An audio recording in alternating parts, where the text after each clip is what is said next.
Seguimos hablando de la crisis económica, las quiebras, particularmente de los bancos que han preocupado internacionalmente y que estamos tratando de aterrizar al panorama nacional. Nos acompañan esta tarde el abogado y socio del Grupo de Defensa, Mario Espinosa, y el decano de la Facultad de Ingeniería y Negocio de la Universidad de las Américas, Gonzalo Islas. Vamos a pasar inmediatamente, sin perder más tiempo, a escuchar a nuestros auditores. Hola, ¿cómo están? He escuchado lo que pasó en Estados Unidos. Pregunta, ¿eso puede repercutir en las pymes en Chile? Pasa que con unos amigos y con unos colegas en realidad también queremos empezar con una startup, entonces yo he visto que el panorama igual se viene difícil. Por favor, ¿me pueden dar un consejo? Muchas gracias. Mario, específicamente las pymes. Sí, mira, a ver, en Chile conseguir financiamiento para las startups es difícil. Siempre.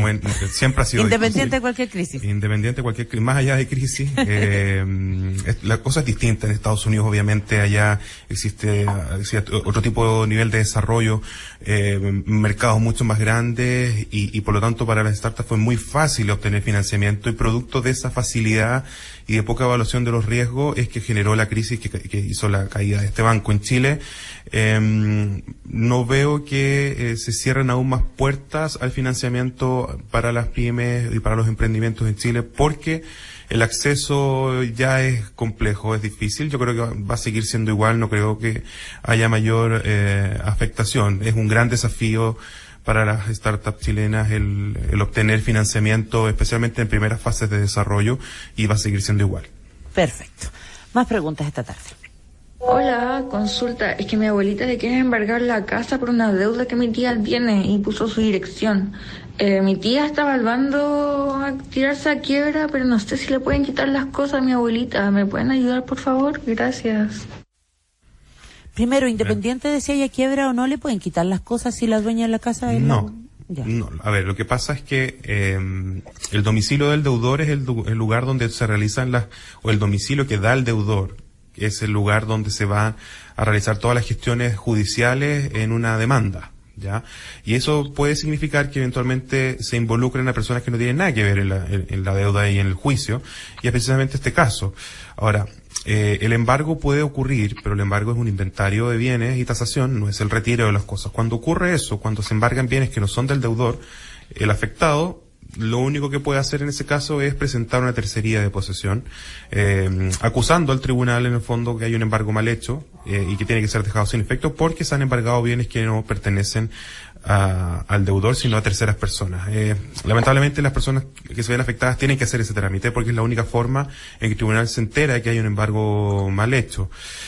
Bueno, por el lado del deudor, de la tía de la auditora, pudiera ella ver una quiebra o liquidación voluntaria, y en ese caso ella tiene que entregar los bienes que son de ella, no de su abuelita ni de otras personas. Perfecto. Mira, nos pregunta Gonzalo Laura si es que efectivamente en la situación de las personas del día a día también puede haber una afectación durante este año o algún cambio, porque le llama mucho la atención y no entiende muy bien por qué además el tema de los sueldos, por ejemplo, no tiene ningún cambio con tanta fluctuación en la economía. O sea, cambios hay, pero como para abajo, ¿no? A ver, en términos reales, la remuneración en Chile ha tendido a caer por efecto de la inflación. No todos los contratos tienen cláusulas de reajuste y muchas veces quienes van ingresan con salarios reales un poco más bajos. En la medida que la inflación en Chile comienza a decrecer, que es lo que hemos observado en los últimos meses, incluso con inflación negativa el último mes, deberíamos tender a observar una estabilización de los salarios reales, es decir, esta sensación de que el sueldo cada vez alcanza menos, que fue lo que vivimos durante el año pasado, lo que vieron muchas personas durante el año pasado. Este año, con niveles de inflación ya más cercanos a las metas del Banco Central, debería tender a desaparecer. Ok, también buena aclaración. Otra pregunta. Hola, buenas. Una consulta. Quisiera saber cuál es el procedimiento para hacer una quiebra. Pasa que me quedé sin pega hace 3 meses y la verdad no he pillado nada y tengo unas deudas, ¿para qué les cuento? Y las vengo arrastrando hace bastante tiempo y ya no tengo ninguna posibilidad de seguirlas pagando. Pucha, si me pudieran indicar qué hacer o qué medidas tomar, se los agradecería un montón. ¡Saludos! Ya, Mario, requisitos y pasos a seguir. La quiebra tiene un único requisito, que es la insolvencia. No tiene requisitos específicos. La norma habla de que una empresa o una persona se encuentre en insolvencia, y la insolvencia no está definida tampoco en la ley, pero es una situación financiera en que es imposible poder cumplir con tus obligaciones comerciales. Probablemente tus deudas sean superiores a tus activos, o tus ingresos no son insuficientes para poder cubrir las deudas. Es un procedimiento que es judicial, que requiere por lo tanto el patrocinio de un abogado, que se presenta en el juzgado civil de tu domicilio, y donde debes presentar tu situación, explicar por qué estás en esta situación de insolvencia, por qué te quedaste sin trabajo, por qué hiciste mal negocio, por una enfermedad. Hay múltiples factores. Y luego de eso indicar qué juicios tuvieras vigentes, si es que los tienes, y cuáles son los bienes que yo voy a entregar, porque tienes que entregar bienes o activos para que estos sean rematados y con eso pagar la deuda hasta donde alcance. Y también indicar cuáles son tus acreedores y bajo qué montos tú les debes, porque son esos los que se van a extinguir al término del procedimiento. Eso es, en términos muy, muy simples, es un procedimiento que, insisto, que es judicial y que toma aproximadamente entre 12 a 14 meses más o menos en estar terminado. Perfecto. Gonzalo, ¿alguna recomendación para las personas que nos están escuchando para enfrentar durante lo que queda del año este proceso tan incierto? Ordenar las finanzas personales yo creo que es un aspecto central. Planificar los gastos, planificar cuáles van a ser los flujos de ingreso y planificar gastos acorde a esos flujos de ingreso. Una pregunta que habitualmente aparece en esto es en relación a los fondos de pensiones, que también han tenido un desempeño no del todo exitoso en los últimos 12 meses. En ese caso, la recomendación sería evitar los cambios apresurados, evitar sobrereaccionar a noticias que muchas veces aparecen quizás como tremendas, pero que no lo son tanto. Por ejemplo, ¿cierto? La quiebra del Silicon Valley Bank afecta, sin duda, pero no es, ¿cierto? No nos debería llevar a pensar en retirar nuestros ahorros de los bancos chilenos, porque los bancos chilenos viven una realidad completamente distinta.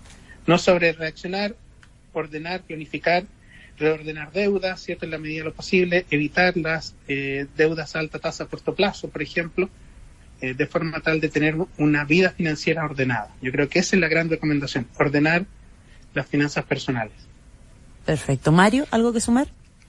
Sí, llamar un poco a la calma. Yo creo que la historia reciente nos llama a estar bastante atentos a este tipo de situaciones y de generar mucha incertidumbre, porque estamos de a poquito recuperándonos y vienen estas noticias y dicen, bueno, se genera ahí una sombra hacia el futuro.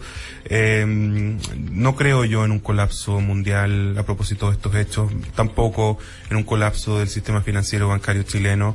Es robusto, está muy regulado, aprendimos las lecciones, hicimos bien el trabajo en ese sentido. Tenemos otros problemas, claramente, pero tranquilidad, hacer responsables y buscar soluciones a tiempo cuando estoy en una situación de insolvencia o me está llegando el agua al cuello, como se dice. Ahí buscar soluciones a tiempo puede hacer mucha diferencia a retardar una decisión que pudiera ser una solución muy pronta, incluso una solución a tu empresa. Mario Espinosa, abogado y socio del Grupo Defensa, muchas gracias por haber estado con nosotros esta tarde. Gracias a ti, Sandra, que estés muy bien. Lo mismo para Gonzalo Islas, decano de la Facultad de Ingeniería y Negocios de la Universidad de las Américas. Un placer, Gonzalo. Muchas gracias, Sandra, y muchos saludos a todos quienes nos escuchan. Efectivamente, les damos las gracias y nos despedimos también de todos y todas quienes se suman cada tarde a la ADN Te Escucha, que vuelve mañana a las 4 como siempre. No te vamos a pagar las horas extras, hoy no puedes ver a tu hijo. ¿Has escuchado eso antes? Bueno, solucionalo con grupodefensa.cl.